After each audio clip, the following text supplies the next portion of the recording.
Hey, record this. We How, saw them in the window. I don't know what these people, but how do you deal with get in the line? I saw them put it in the bag. Dimps. I'm like, guys. Well, I mean, no. At the end of the day, it doesn't really matter. I mean, like there's a relationship between the Sonic fans and these two people. Oh, there really is. There's actually a scientific study that's proven this. I just want to know. I don't know if I believe that, but well, I'm just saying. Like I'm just throwing it out there. I mean, at the end of the day, you obviously communicate a lot with people. No, man. My answer would be, I think at the end of the day, every Sonic fan is essentially the same. And so it's all about finding out, what they love, what they don't love, what their feedback is, and at the end of the day, that's all that matters. Nothing else does. So. Wait, hold up. Did Aaron Weber just say every Sonic fan is essentially the same? Every Sonic fan is essentially the same. Every Sonic fan is essentially the same. Every Sonic fan is essentially the same.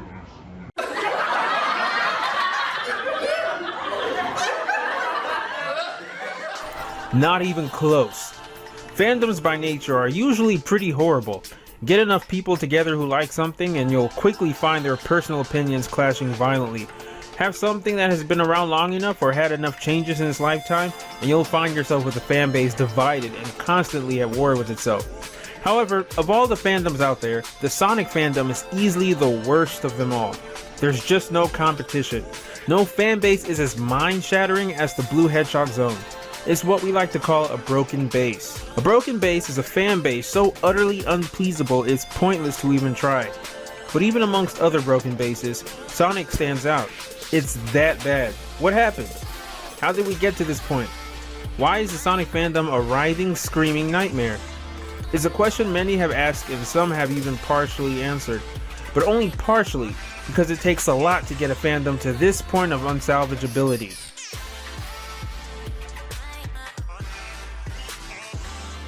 The best place to start any story is at the beginning, and while many Sonic fans will claim that nothing went wrong during the glorious Genesis era, they couldn't be farther from the truth. Sonic the Hedgehog was not Sega's first mascot, but he was their first serious attempt at competing with Mario. You see, the Sega Genesis was not originally created to compete with the Super Nintendo. It predates it by 2 years and competed with the original NES. When the Super Nintendo came out, Sega was in a jam. Nintendo's new system was clearly more powerful than their own, but it had one weakness. The Genesis had a faster processor. But how does one show off their console's superior speed? The answer was to make a fast game. That game, of course, was Sonic the Hedgehog. Gotta go. Hey, guy, you're the first serious gamer I've seen all morning. Check this out. Brand new 16-bit Super Nintendo with Super Mario World. Wow! What's this one? Oh, this is a Sonic the Hedgehog from Sega Genesis. Hey, look at these radical colors, huh? Wow, Sonic's fast, too. No, over here. I like Genesis, and it costs a lot less. Wait, kid, that game I'll there. take Sonic and Genesis. I knew that. Sonic the Hedgehog. More action, more speed. Sega Genesis, it's a whole lot more for less. While the game was made to showcase the speed of the Genesis, the character was made to appeal to a wide demographic. If Sega was to compete with the well-known Mario franchise, they need to play hardball. As such, they designed Sonic to be cool and took this goal very seriously, knowing full well that what's cool in one country might not be cool in another. Sega of Japan worked closely with Sega of America to create a universally cool character. Indeed, the tail bears a striking resemblance to that of the infamous Poochie from The Simpsons. I think he needs a little more attitude. Oh yeah, bingo. There it is, right there. That's it. I love it. Creating such intentionally extreme characters usually results in groans and backlash. However, Sega did it right. They did their homework and showed restraint when necessary. This resulted in one of the only successful Poochies. In fact, Sonic was downright beloved.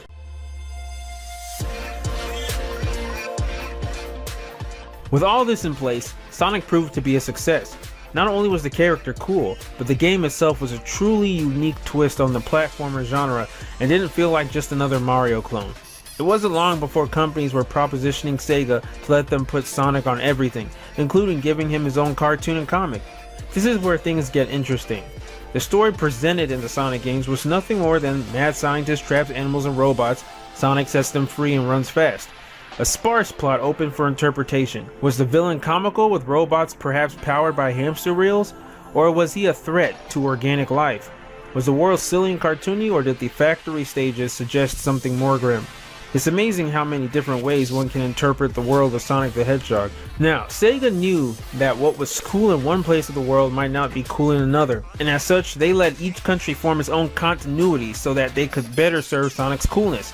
After all, it was the 90s. What were the chances that these continuities would intermingle? As such, Sonic ended up with more than 5 different continuities. In fact, America ended up with 2 different Sonic continuities at the same time.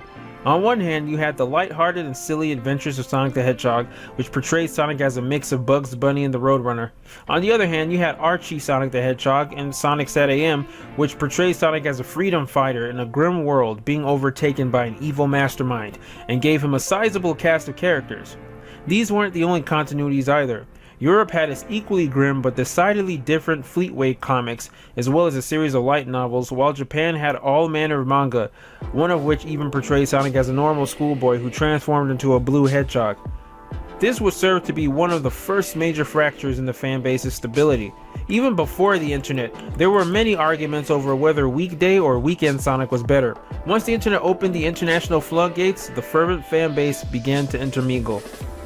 See, when you give a character a fleshed out story like Archie and Fleetway did, you give fans a little too much to latch onto.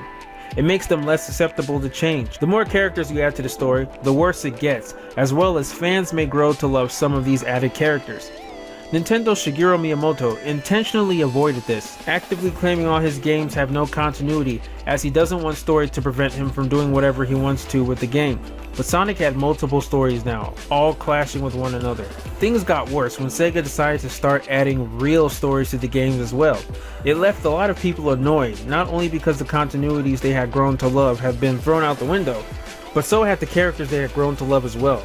Of course, when it comes to beloved characters from regional continuities, most Sonic fans know exactly who I'm talking about. Archie Comics' Princess Sally Acorn, the Sonic fandom's Helen of Troy. In the Archie continuity, it was decided that Sonic should have a love interest. This posed a difficult problem at the time. Sonic's target demographic was young boys, many of which still thought girls were icky. So having Sonic be interested in a girl would make him so much less cool to them. As such, the people at Archie crafted the single most awesome female character they possibly could. A tech-savvy, 100% capable, no-nonsense leader of the Freedom Fighters. Looking back on it, the TV series was really more about Sally than it was about Sonic. However, this worked, and for many young boys, Sally was their first crush. That's a powerful statement, and one that digs deep into the nostalgia centers of our brains. Unfortunately, being Sonic's love interest made Sally too important, so when other continuities lacked her and Sega decided to move on without her, fans of the Archie continuity were left asking, "Where's Sally?" However, for a time, fans were able to cope. They wanted Sally back, but they were still fans. Still, it was a fracture in the fan base and something that would ultimately contribute to its screaming collapse.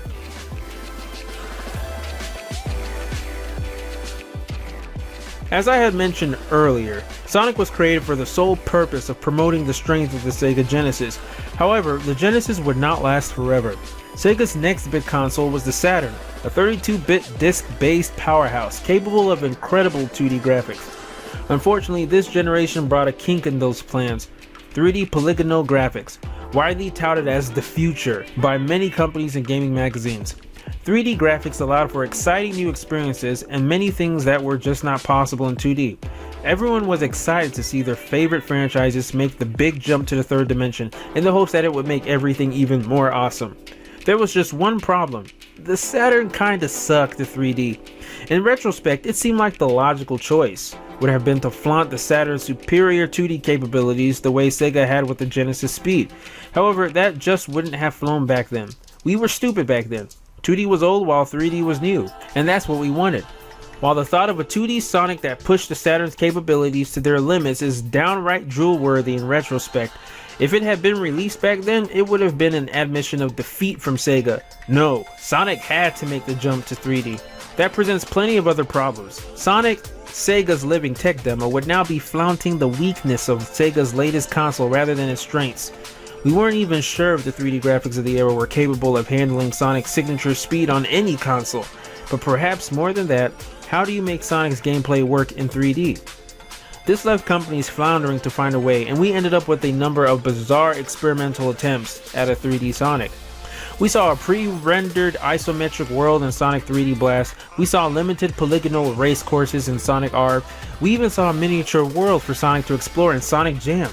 But none of these really worked or could be called Sonic's big jump to 3D. They were all experiments and nothing more. There was, of course, one serious attempt to bring Sonic to the third dimension, Sonic Extreme. However, the game was continually delayed and internal strife eventually sank it. Now, it is considered one of the most intriguing oddities of Sonic's long history, with everyone wondering what it would have been like. Videos of the game in action show a freakish and disorienting fish-eyed camera, generally slow stage progression, confusing level design, and tons of difficulty seeing where you would be going. It was a valiant effort and years worth of work, yet it still seemed questionable. Placing Sonic's signature speed in a 3D world would prove more difficult than our young minds could have ever imagined at the time. Still, what this meant was that it would be a full 5 years before we would see Sonic make the big jump to 3D. That's 5 years of Sonic's fans growing older while playing the same handful of Sega Genesis games over and over again, dreaming of what the future had in store.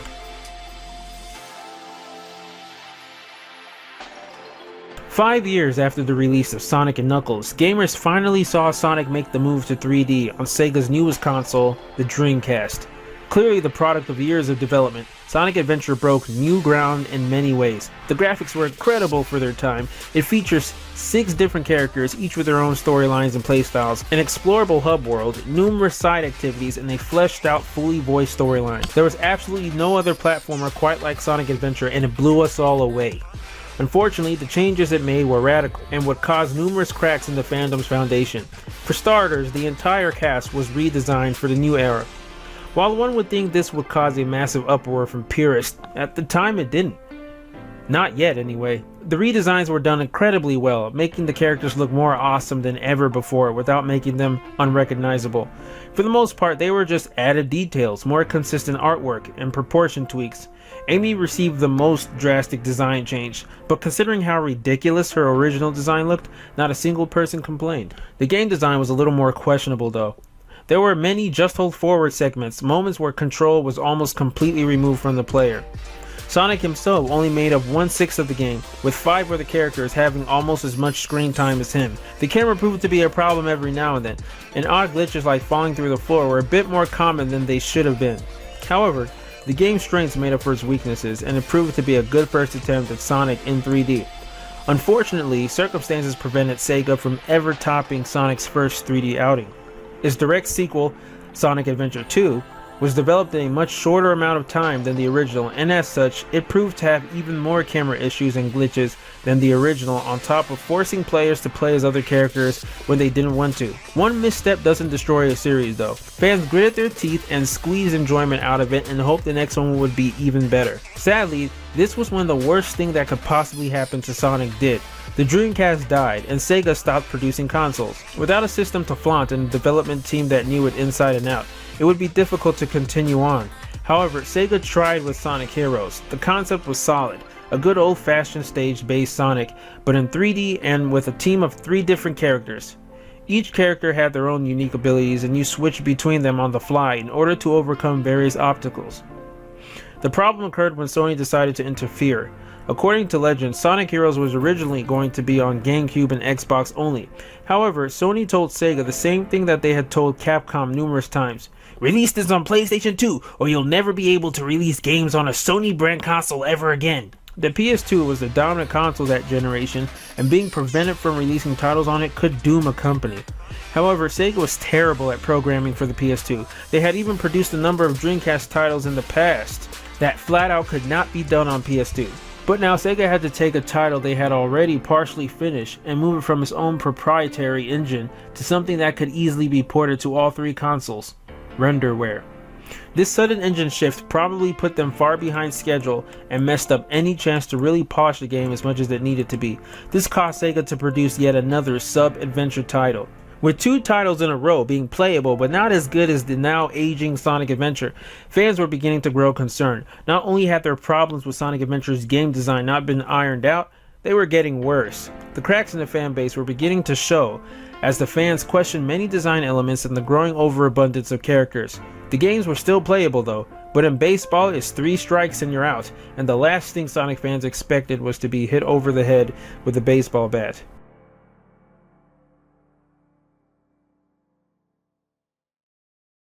One character who ended up becoming more popular than expected was Shadow the Hedgehog.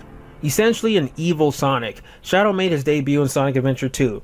However, he died at the end of that game, but due to his popularity, he found himself alive and well in Sonic Heroes. Wanting to try something different, Sega created a poll to see which Sonic side character was most popular, and Shadow won. While some question if this poll ever actually happened, one thing was certain: Shadow was getting his own game. This led to the event that finally shattered the already fractured and crumbling fanbase. No, it wasn't the release of Shadow's self-titled game. It was this picture. When Sega released this promotional image for Shadow the Hedgehog, the fanbase finally crumbled. Sonic had done something that would forever doom him in the eyes of the fandom. He jumped the shark. Sonic was now trying too hard to be cool. From this point onward, the fandom seemed to apply a zero-tolerance rule. Everything the Sonic series did would be put under a microscope and scrutinized to see if it's trying too hard to be cool. However, we're talking about Sonic here, the embodiment of cool, and a Poochie from day one. Everything he has ever done could easily be labeled as trying too hard to be cool. Suddenly, things we were fine with only a few years ago were going too far. The storyline which set Sonic Adventure apart from all other platformers and gave it a unique cinematic flair, now is too much and is getting in the way.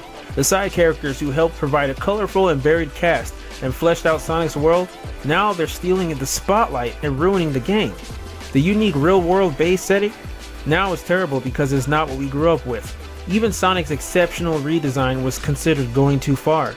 It seemed to seep backwards as well. Things Sonic had been doing since the Genesis era were too extreme as well.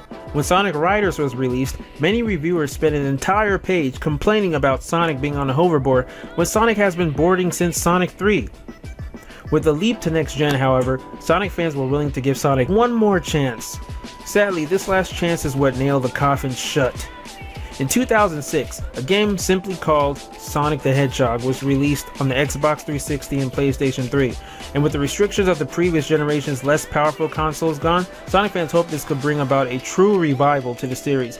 Unfortunately, programming on next-gen systems takes more time and money than the previous generation, and Sonic 06 found itself rushed for a Christmas release. The end result was undeniably the worst Sonic game ever made, full of numerous bugs and some of the worst load times ever seen. A modern-day E.T. and Superman 64, Sonic 06 was so bad it sent shockwaves through the industry, and developers almost never rushed their titles for Christmas anymore in the dreaded fear that they would produce the next Sonic 06. Sega had run out of chances, and the fanbase was more utterly shattered than ever before. A shame too, as immediately after that, we finally started to see some forward progress with the Sonic series, like Sonic Unleashed. But it was too late. No, now Sonic needed to be saved, and a plethora of articles were written detailing how. It's here that one realizes exactly how fractured the fandom is, as each and every How to Save Sonic article is radically different from one another. Some were mere ranting opinion pieces that offered little to no discussion of the gameplay. Others were very specific, demanding that the next Sonic be exactly like one specific previous Sonic from the Genesis era. More frightful still were the ones that demanded drastic overhauls to the entire Sonic mythos, guaranteed to piss off a large amount of the fandom if they became a reality. The fanbase began to spiral into madness.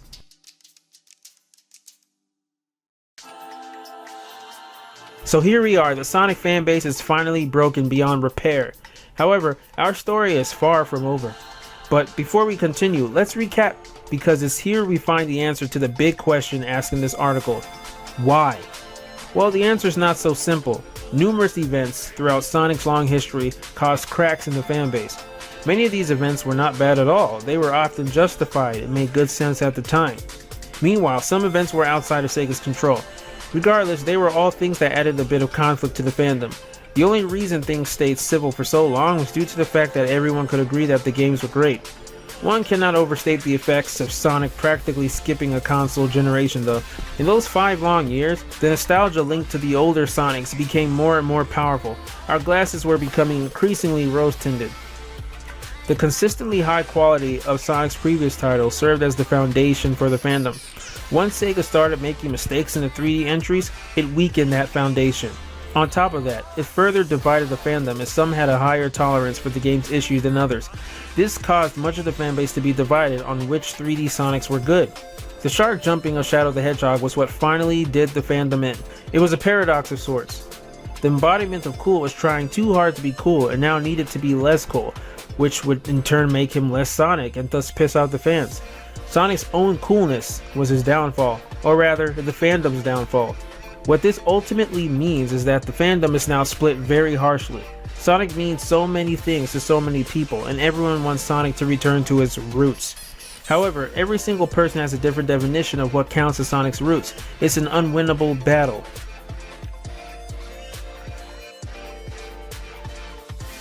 In the midst of all this turmoil during the Dark Age, there were 5 unsung heroes of the Sonic franchise, the portable Sonics. The Sonic Advance series was a beautiful blend of old and new, with a classic 2D gameplay based off the older Sonics, yet fresh new sprites and artwork based on Sonic's newer entries. What's most surprising was that each and every one of them were different, never feeling like a mere rehash. Sonic Advance 1, for example, is the closest to the Genesis originals, with stage concepts and level design based heavily off of Sonic's earliest entries. They even brought back things like the container full of animals that Sonic frees at the end of each zone. While the music and bosses were less than stellar, it was still a very good Sonic game that held up well next to the originals. Sonic Advance 2 took what had been learned from Advance 1 and tried something new, kicking the speed up. Sonic Advance 2 proved to be one of the fastest Sonics ever made and was truly jaw-dropping. Sonic Advance 3 took its cues from Sonic CD, being slower and more exploration-based. It introduced a team mechanic that allowed different teams of characters to have different abilities that would allow them to progress. Sonic Rush took the concepts of Advance 2 and kicked both the difficulty and speed way up. Meanwhile, Sonic Rush Adventure smoothed things back out, providing a more polished experience while adding surprisingly enjoyable adventure elements and influenced the modern games with its gameplay styles. Playing these and the Genesis titles side by side, they compare quite favorably. Sure, they may not be exactly like the originals, but they're still undeniably Sonic, undeniably good, and most definitely new. It would seem that these portable Sonics would be the perfect cure for what ails the fanbase. Sadly though, this is not the case. For some reason, portable titles don't count, and much of the fanbase ignores the existence of the portable series. Now, as the fanbase continues to crumble, even these exceptional titles aren't good enough for them.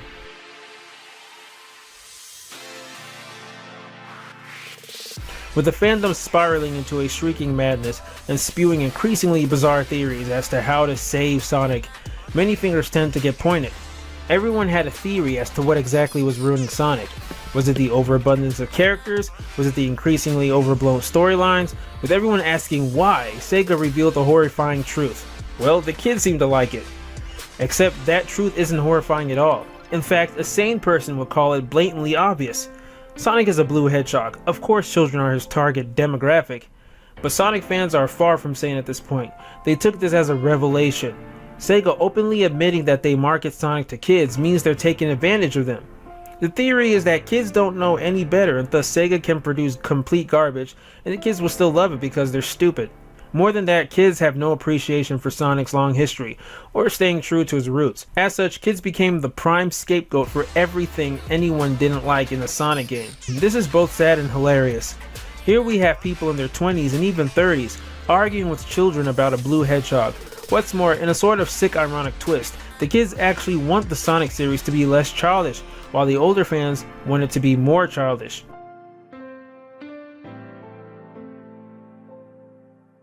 With fandom this loud, Sega can't help but listen. Hearing the numerous complaints and suggestions, they decided to make a game specifically for the most hardcore, unpleasable fans. From what Sega could gather, fans wanted a classic 2D Sonic, with Sonic as the only playable character, and for it to be released as a downloadable. As such, they began the noble experiment known as Project Needle Mouse, which would later be known as Sonic the Hedgehog 4. Here it was, everything the fans had asked for, and yet it wasn't good enough.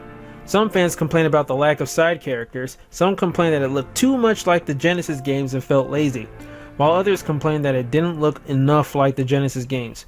Some even went so far as to claim that it was nothing more than a DS port and that it was just an HD version of Sonic Rush. These fans were now complaining that Sonic 4 looked like a perfectly good Sonic game, but why? Because it was Sonic 4, making it the direct successor to Sonic 3 and Knuckles, and it's supposed to be as good as that. This was of course impossible. Fans were viewing that last Genesis Sonic through rose-tinted glasses, and nothing could ever compare to it. Even if the game was given a different name than Sonic 4, I'm sure fans would still bitch about it. The real question, however, was, what is Sega doing wrong? Even the fans couldn't adequately explain this, and their complaints became more and more nitpicky, until finally reaching a point where they literally could not properly articulate what exactly was wrong. It honestly seems like the fans refused to be pleased. But one look at the fandom's shrieking face and you know we're not dealing with normal or sane people here. They might be perfectly fine elsewhere, but once the topic of blue hedgehogs come up, all logic and reason goes right out the window. Nevertheless, Sonic the Hedgehog 4 marked the Renaissance age of Sonic games, and that lasted for a couple more years. Sonic Colors and Sonic Generations were the most praised 3D Sonic games in a long time, since the original Sonic Adventure, and it felt like Sonic was back on track. But then along came Sonic Lost World, which really divided the fan base once more. Some said it was good, some said it was bad, others said it was alright and a decent game. I personally ended up liking the game a lot more after Sega patched up a few problems the game had. But after that, Sonic would once again go downhill, and that came in the form of Sonic Boom Rise of Lyric, made by Big Red Button. Rise of Lyric was the lowest selling Sonic game of all time, and its critical scores were so low that it gave Sonic 06 a run for its money. This game single-handedly caused the fall of Big Red Button, and some people even think it's worse than Sonic 06, which I think is a preposterous statement. I never had any high expectations for a spin-off title that played nothing like a Sonic game in the first place. Nevertheless, this reopened old wounds in the Sonic fanbase, and up to this day, Sonic has literally become a joke, a running gag. From the fanboys to the critics to the Sonic tubers, everyone wanted to take a stab at the franchise, and even go as far as condemning the old games that they liked, calling everything bad and a guilty pleasure. Many of the people who do this were inspired by Aaron, aka Ego Raptor of the Game Grumps, who is infamous for constantly bashing Sonic and going out of his way to only play the bad games every chance he gets. They're working together as friends. Dude, whoever made the first Sonic game and saw this must have just been like slowly fashioning a noose out of whatever was nearby. Yuji Naka? I think he might have had a hand in making No, this. it's impossible. Yeah, dude, he made the fucking Sonic Adventure, and this is like the same fucking game. What? He made the fucking Sonic Adventure, and this is like the same fucking game. What? Really, nigga? He even admitted that he would not want to play a great Sonic game on his channel because that would be boring and people want to see him suffer with the bad games. It's real sickening to see everyone copying from him too. I can't tell you how many reviews of the Sonic Adventure games I've seen in the last month. This is perhaps one of the biggest problems with the Sonic fanbase. It's bigger than you think, to the point where one could call it an epidemic. Sonic was one of the most popular video games of the 16-bit era, going toe-to-toe with Mario. As such, many people have played at least one Sonic game, and if not that, they could have easily seen one of his 2 cartoons or even his comics. This means that a large percentage of the gaming population has fond memories of Sonic. This causes a chain reaction. First, the obsessive Sonic fans make a big deal out of something minor. Then, one of the more sane Sonic fans will convert their raving lunacy into a more respectable format. They then spread the word to other non-Sonic fans, and soon the entire gaming community is caught in the grips of madness. Now, no matter how hard Sonic tries, he almost always comes out looking bad for it. Sega just cannot win. At this point it's hopeless, and one wonders why Sega doesn't just kill the franchise off.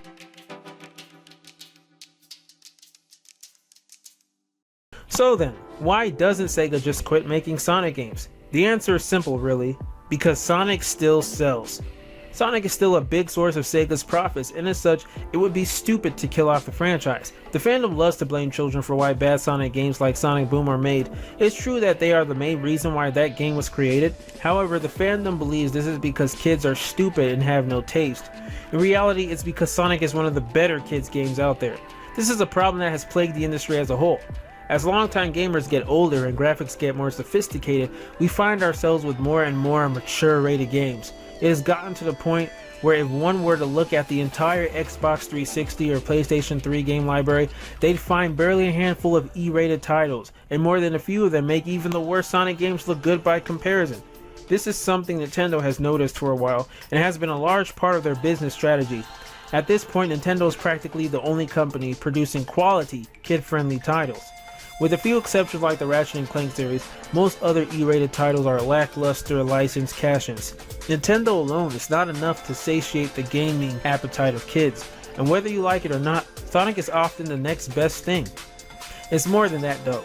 See, even to kids, many E-rated games feel a little bit too kiddie. This is where Sonic really scores big. Despite being consistently E-rated, the Sonic series continues to have dramatic storylines and epic scenes. Sonic has mastered an odd sort of family-friendly badassery. This is something that, really, no other developers are doing.